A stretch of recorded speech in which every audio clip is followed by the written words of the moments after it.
Investigan tiroteos mortales en menos de 2 horas en Manhattan.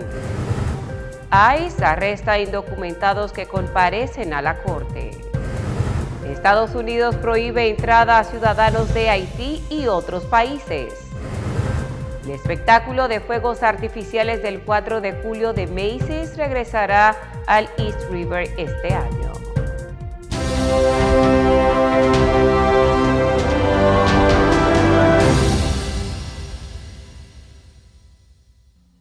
Saludos, gracias a todos ustedes por acompañarnos en nuestra emisión de Noticias al Día. Como siempre, Fanny Luna les acompaña. 2 personas murieron en 2 tiroteos separados en Manhattan, uno en Midtown, muy cerca de Times Square, y otro en Chelsea, en menos de 2 horas el miércoles en la noche, y no se han realizado arrestos hasta el momento. Según los investigadores, la policía respondió primero al tiroteo de Chelsea poco después de las 9 de la noche. Los agentes encontraron a un hombre de 21 años que fue asesinado a tiros frente a su casa. En menos de 2 horas después, alrededor de las 10:45 de la noche, las autoridades informaron sobre un hombre que habría recibido un disparo en la frente en una clínica de urgencias en la calle West 42 y falleció al llegar las autoridades. Los tiroteos se producen después de que la administración del alcalde Eric Adams anunciara a principios de esta semana que las incautaciones de armas se atribuyeron a 3 años consecutivos de disminución en los tiroteos y homicidios.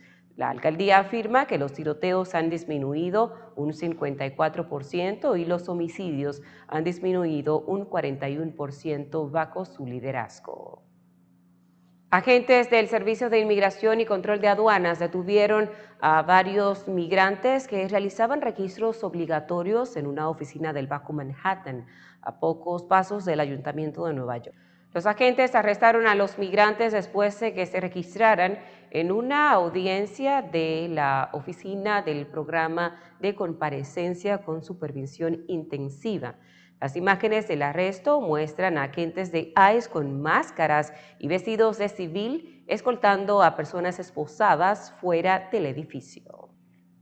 El Departamento de Educación de la Ciudad de Nueva York celebró que un número récord de estudiantes de las escuelas públicas de la Gran Manzana participaron y obtuvieron puntuaciones altas en los exámenes de colocación avanzada del año pasado. El número de estudiantes que alcanzaron una puntuación de 3 de 5 o más en varios exámenes aumentó más del 12%, lo que representa un aumento de poco más de 4.500 estudiantes con respecto al periodo escolar del año pasado. De acuerdo con las autoridades municipales, esto marca el mayor número de estudiantes que aprobaron estos tests en la historia del sistema de escuelas públicas más grande del país.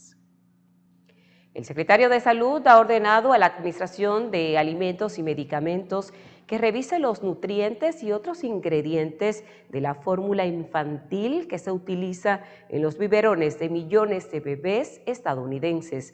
Esta iniciativa, denominada Operación Velocidad de Cigüeña, es la primera que se analiza a fondo los ingredientes desde el 1998. Aproximadamente 3/4 parte de los bebés estadounidenses consumen fórmula durante los primeros 6 meses de vida y cerca del 40% la reciben como única fuente de nutrición, según los Centros para el Control y la Prevención de Enfermedades. El primer ministro de Canadá, Mark Carney, calificó los aranceles del 50% al acero y al aluminio que Estados Unidos implementó este miércoles como ilegales e injustificados y apuntó que la respuesta de su país llegará cuando finalicen las negociaciones que mantiene con Washington sobre la relación comercial bilateral. Carney declaró a los medios de comunicación de Ottawa que su gobierno tomará medidas próximamente. Sin embargo, Unifor, el principal sindicato canadiense, solicitó a Carney medidas inmediatas en respuesta a los aranceles. De su lado, la presidenta del sindicato, Lana Payne, afirmó en un comunicado que estos aranceles están destruyendo la inversión en nuestros sectores del acero, el aluminio y el automóvil. Y ya estamos viendo las consecuencias en forma de pérdida de empleos e inestabilidad económica. El gobierno de los Estados Unidos impuso medidas de prohibición de entrada a los ciudadanos de Haití y de otros 11 países como forma de frenar el terrorismo, según un documento dado a conocer por la Casa Blanca. El presidente de Estados Unidos, Donald Trump, firmó una nueva orden ejecutiva que prohíbe total o parcialmente la entrada al país a ciudadanos de 19 naciones, alegando motivos de seguridad nacional. La medida, que entrará en vigor el próximo 9 de junio, incluye la prohibición absoluta para 12 países como Afganistán, Haití e Irán, y restricciones parciales para otros 7, entre ellos Cuba y Venezuela. Según la proclamación, estas restricciones se deben a deficiencias graves en los sistemas de verificación de identidad, cooperación consular e historial de incumplimiento migratorio. En el caso específico de Cuba, la administración Trump la califica como Estado patrocinador del terrorismo y critica su negativa a aceptar la repatriación de ciudadanos deportados, así como la falta de cooperación en seguridad policial. Por estas razones, se suspenden las visas de turismo, negocios, estudios e intercambio cultural para los cubanos. Venezuela, por su parte, enfrenta una medida similar debido a la inexistencia, según Trump, de una autoridad confiable para emitir pasaportes y documentos civiles, además de fallos en los procesos de verificación de visados y en la aceptación de nacionales deportables. Estas restricciones han generado fuertes reacciones tanto en los países afectados como dentro del mismo Estados Unidos. Así lo dijo el canciller cubano Bruno Rodríguez. Nueva prohibición de entrada a Estados Unidos de nacionales de varios países tiene trasfondo racista con apoyo de políticos anticubanos. Perjudica el contacto entre las familias cubanas, daña los intercambios personales, profesionales, académicos y culturales entre ambos países. En la misma línea, el ministro del Interior y Justicia de Venezuela, Diosdado Cabello, denunció la medida como discriminatoria y acusó a Washington de fascismo y supremacismo. Quienes gobiernan Estados Unidos es gente mala, es el fascismo. Son los supremacistas, los que se creen dueños del mundo y persiguen a nuestro pueblo y persiguen a nuestra gente sin ninguna razón. Aunque la proclamación incluye excepciones como para residentes permanentes, atletas de élite o personas cuya entrada sea de interés nacional, varias organizaciones de derechos humanos han calificado la medida de racista y cruel.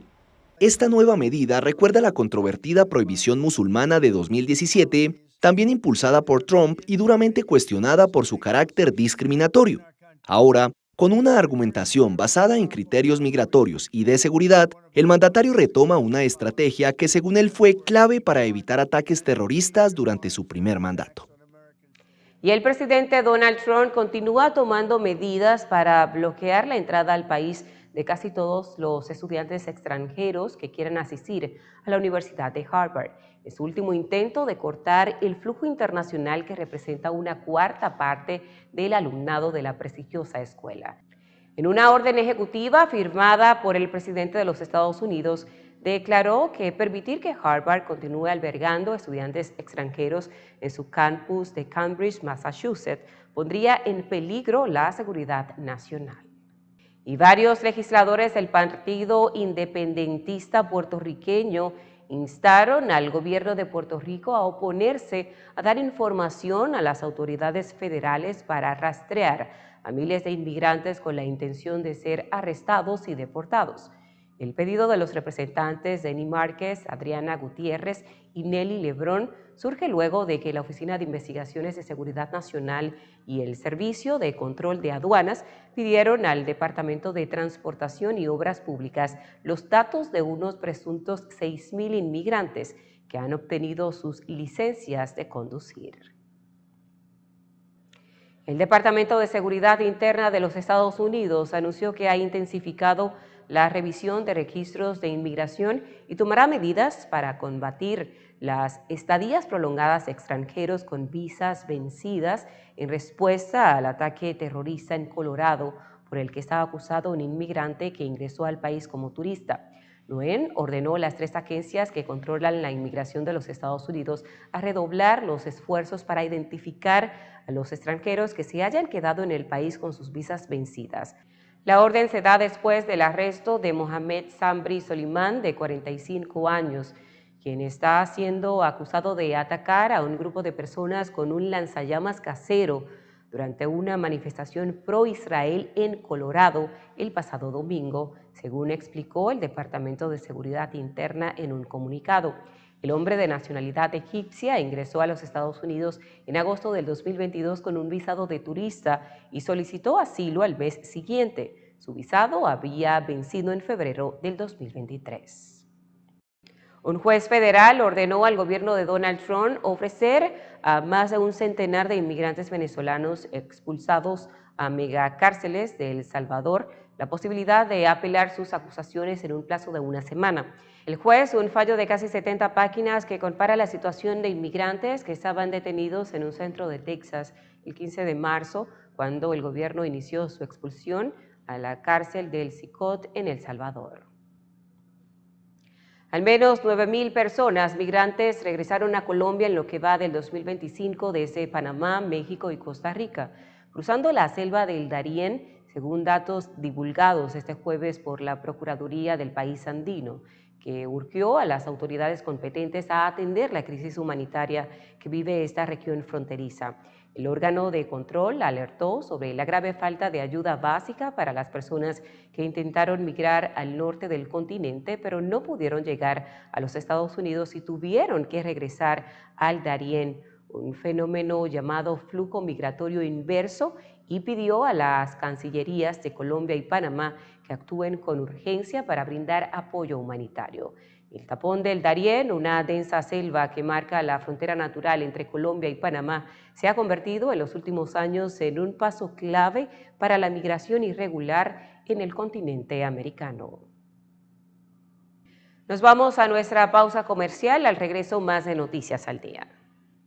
En las tiendas LeBron te ofrecemos todos los utensilios para tu cocina profesional. Contamos con el mejor servicio de entrega. Llámanos ya en New York al 212-942-8258 y en Orlando, Florida al 407-933-0555 o visita nuestra página web www.lebronrestaurantsupply.com. En las tiendas LeBron, tu cocina profesional es nuestra especialidad.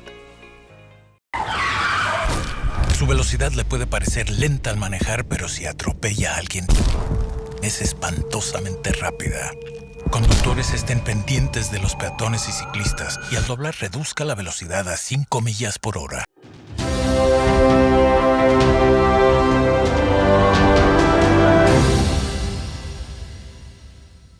Gracias por continuar con nosotros. La Procuraduría General de Colombia abrió una investigación al presidente de Ecopetrol, Ricardo Roa, por presunto conflicto de intereses al comprar un apartamento millonario en Bogotá a un empresario del sector petrolero un año antes de llegar a la empresa estatal. Ecopetrol y la persona de Ricardo Roa han sido blanco de una campaña sistemática de desprestigio. Esto no es espontáneo ni accidental. Tiene un objetivo político claro, que algunos de ustedes bien conocen. He sido sujeto de ataques, amenazas de muerte e insultos sin fundamento y hasta de acoso, incluso por razones de género, que han afectado también a mi familia. Llevo cerca de 30 años de trayectoria profesional desde que inicié mi carrera en el servicio público y en el sector privado. He obrado siempre con rectitud y transparencia. Sin embargo, la ambición y el egoísmo de algunos por el poder y el control de la compañía los ha llevado a afectar la empresa de todos los colombianos. El órgano de control explicó en un comunicado que la investigación busca establecer si Roa incurrió en una falta disciplinaria y por ello solicitó a la petrolera confirmar si su presidente ha presentado y actualizado regularmente su declaración de conflicto de intereses. La fiscal general de Colombia, Luis Adriana Camargo, afirmó que la orden de detención emitida en su contra por la justicia de Guatemala no tiene base legal y forma parte de un contraataque sin precedentes contra ella. La fiscal general de Colombia, Luis Adriana Camargo, rechazó la orden de detención emitida por la justicia guatemalteca en su contra, calificándola como un acto sin base legal y parte de un contraataque sin precedentes por su lucha contra la corrupción. Estábamos observando que esta lucha contra la corrupción y la criminalidad organizada dentro y fuera del país ha generado un contraataque sin precedente contra los servidores de la entidad y la propia Fiscal General de la Nación. La decisión anunciada ayer por el Ministerio Público de Guatemala es una más de estas manifestaciones. Camargo, quien trabajó entre 2014 y 2017 en la Comisión Internacional contra la Impunidad en Guatemala, afirmó que las acusaciones tienen un sesgo político y que no existe una orden de captura internacional en su contra. Por eso, más allá de la inmunidad que me ampara e impide la expedición de la orden de captura internacional, que ayer se dio por tramitada sin estarlo y que no será emitida teniendo en cuenta el comunicado del gobierno de Guatemala que rechaza la petición del Ministerio Público de ese país, me cobija a mí la tranquilidad de mi inocencia en los hechos que con sesgo político se me atribuyen. La orden emitida por la Sala de Apelaciones guatemalteca también involucra al exministro colombiano Iván Velázquez. Según Camargo, las acciones por las que se le señala fueron claves para que Guatemala recibiera una compensación de $16,5 millones. Las actuaciones que se cuestionan, como cruzar correos o asistir a reuniones en que se discutían los términos de colaboración eficaz a que se sometieron los altos directivos de Odebrecht, fueron la base para entrega de importante información sobre los receptores de coimas pagadas y del compromiso que la multinacional asumió de reconocer para el Estado de Guatemala una indemnización por $16,5 millones por los actos de corrupción que promovió. El presidente Gustavo Petro también se pronunció asegurando que la Fiscalía de Guatemala obedece al crimen y advirtiendo sobre una repetición de patrones de persecución judicial. Cada año el sargazo afecta la temporada turística en el Caribe mexicano y ya se empieza a sentir esta amenaza para la época. La temporada de sargazo en el Caribe mexicano, especialmente en Playa del Carmen, supera las 20.000 toneladas recolectadas y se prevé un aumento del 40% de esta alga, según indicó Oscar Révora, titular de la Secretaría de Medio Ambiente de Quintana Roo. El arribo del sargazo después en el mes de abril, pues desde luego que nos lastimó bastante. Afortunadamente nos dejó trabajar en Semana Santa. De acuerdo con datos oficiales, durante 2024 se recolectaron 25.000 toneladas de sargazo en las costas de Quintana Roo y las proyecciones indican que la peor etapa apenas está iniciando. Los niveles excesivos de sargazo que recalan en playas como El Recodo y Punta Esmeralda obligaron a un operativo emergente en el que participan efectivos de la Secretaría Marina y dependencias estatales y municipales, pero también de infractores menores que optaron por permutar los días de cárcel con labores de limpieza en las playas. José Gómez, secretario de la Cooperativa Turística del Mar Caribe, señaló que el impacto del sargazo es fuerte, pero esperan que les dé una tregua para el verano. Sí hemos tenido más afluencia de sargazo en la zona sur, sobre todo Playa del Carmen, sí hemos tenido bastante.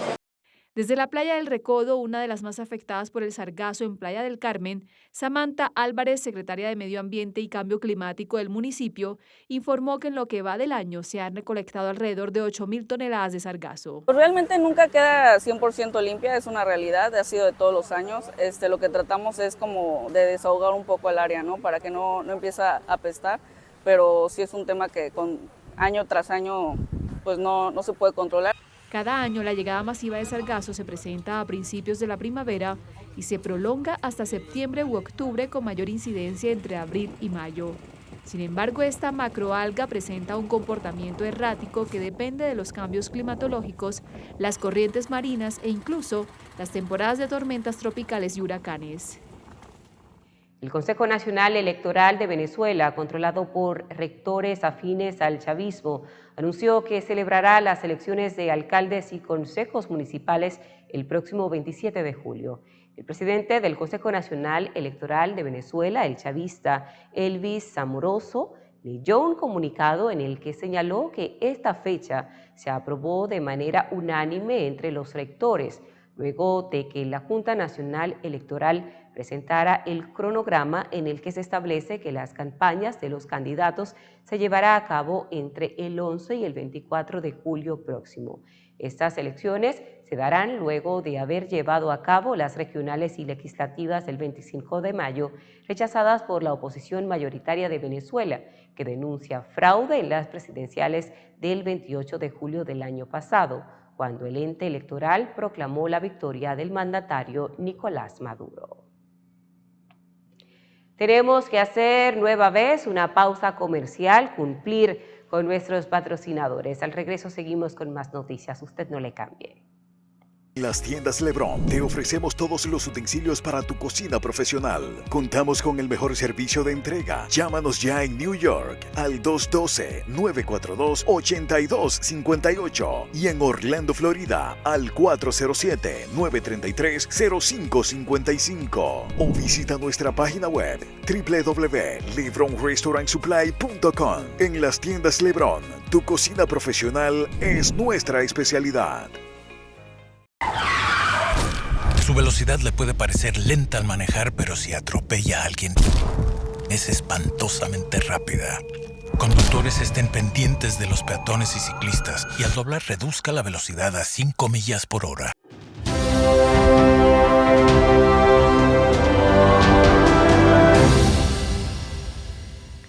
Gracias a todos ustedes por continuar con esta programación. Cuba aboga ante el Vaticano por el diálogo y el respeto al legado del Papa Francisco. El ministro de Exteriores del Vaticano, Paul Richard Gallagher, inició este miércoles una visita oficial a Cuba con motivo del 90º aniversario de las relaciones diplomáticas entre ambos estados. Fue recibido en La Habana por el viceministro de Exteriores, Helio Rodríguez Perdomo, quien destacó el diálogo constructivo y el respeto como pilares del vínculo bilateral. El diálogo constructivo y el respeto ha sido la base para fortalecer los nexos bilaterales, superar desafíos y encontrar un camino para construir puentes de entendimiento. Durante su estancia, Gallagher mantendrá reuniones con el presidente Miguel Díaz-Canel y el canciller Bruno Rodríguez Parrilla, además de participar en actos religiosos y encuentros con representantes de la Iglesia. Las relaciones entre Cuba y la Santa Sede han evolucionado significativamente desde la confrontación posterior al triunfo de la Revolución en 1959 hasta el entendimiento actual. Los intercambios de alto nivel entre Cuba y la Santa Sede han reflejado la evolución ascendente de tales vínculos en estos 90 años de nexos bilaterales. El Vaticano ha jugado un papel clave en momentos históricos recientes, como la mediación en el restablecimiento de relaciones entre Cuba y Estados Unidos en 2014, así como en procesos de excarcelación de presos. Antes de usted emprender un negocio en la ciudad de Nueva York, debe conocer sobre la legislación laboral, cuáles son los derechos como empleador y empleado. Esto lo ampliamos en la conversación con la comisionada Clarissa Rodríguez. Yo soy Clarissa, presidenta de la Junta de Compensación Laboral del Estado de Nueva York, que es una agencia estatal que administra varios beneficios para los trabajadores. La compensación laboral, también los beneficios de discapacidad y también el permiso familiar pagado del Estado de Nueva York, que son todos beneficios muy importantes que cualquier empleador del Estado de Nueva York tiene que tener esos seguros. ¿Ustedes trabajan directamente con el empleador o los empleados se pueden dirigir hacia donde ustedes? Los dos. Cada empleador que esté haciendo negocio en el Estado de Nueva York, con unas cuantas excepciones, tienen que tener este seguro, ¿verdad? En el caso del empleador, ¿deben de ser empleadores grandes o small business también? Todo, puede ser grande o pequeño, solo si tiene un empleado tiene que tener el seguro de compensación laboral el primer día que hace sus negocios. Ahora, como le dije, hay algunas excepciones. Si es un propietario solo y no tiene empleados, no tiene que tener seguro. Si es un pequeño negocio como un mom and pop, como le decimos, y vamos a suponer que usted y yo estamos en negocio y somos los propietarios del negocio, tenemos todas las acciones entre nosotros, tampoco tenemos que tener seguro porque somos las únicas en el negocio. ¿Y cómo la gente entonces accede directamente hacia donde ustedes para beneficiarse de todos esos servicios que ofrecen? Sí, pueden ir a nuestra página web, que es el wcb.ny.gov,